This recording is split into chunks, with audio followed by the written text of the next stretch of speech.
కుడుముల పాయసం చేస్తున్నానండి. ముందుగా మీ అందరికీ వినాయక చవితి శుభాకాంక్షలు అండి. బియ్యం పిండి, నెయ్యి, బెల్లం, ఇలాచి, జీడిపప్పు అండి. ఈ బెల్లాన్ని కొంచెం మెత్తగా దంచాలి. ముందుగా స్టవ్ వెలిగించి గిన్నె పెట్టుకోవాలండి.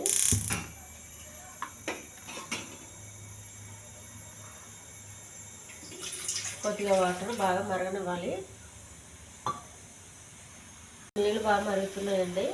ఈ బెల్లం ఈ పిండి ఉండలు కట్టకుండా బాగా ఉడకనివ్వాలి. వేసి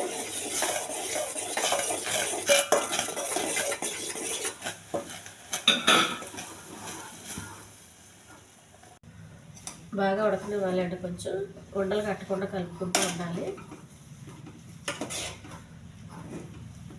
ఉడికిపోయింది. ఉడికిందంతా గిన్నెలో వేసుకోవాలండి. ప్లేట్లో వేసుకొని కొంచెం చల్లారనివ్వాలి. చిన్నగా కొట్టుకున్న బెల్లం అండి ఒక గిన్నెలో వేసుకోవాలి. ఎందుకంటే రాయిలు అవి ఉంటాయి కాబట్టి కొద్దిగా వాటర్ పోసి రాయిలు లేకుండా చేసుకోవాలి. కొంచెం వాటర్ అండి.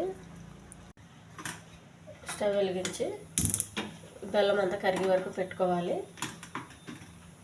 తర్వాత అదే గిన్నెలో వాటర్ పోసి మరగనివ్వాలండి. ఈ పిండిని చిన్నగా కుడుములుగా చేసుకోవాలండి. మనకు కావాల్సిన సైజులో కుడుములు చేసుకోవాలి. కొన్ని కుడుములు కొన్ని పొడవుగా చేసుకోవాలండి. సన్నగా ఆలికలుగా చేసుకోవాలి. ఇందులో సగం పిండి తీసుకొని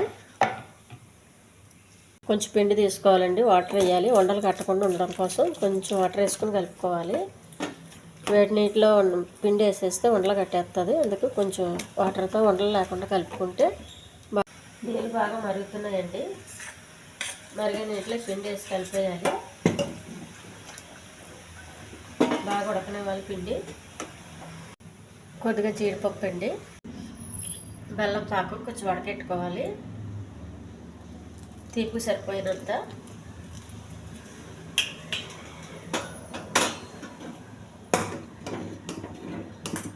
కుడుములు యాలకులా చేసుకున్న ఇందులో వేసుకొని ఉడకనివ్వాలి. దంచి పెట్టుకున్న ఇలాచి పౌడర్ అండి, కొద్దిగా నెయ్యి. కుడుముల పాయసం రెడీ అయిపోయిందండి. వినాయకుడికి ఇష్టమైన కుడుముల పాయసం రెడీ. ఈ ఛానల్ నచ్చితే సబ్స్క్రైబ్ చేయండి, షేర్ చేయండి, లైక్ చేయండి, కామెంట్ చేయండి.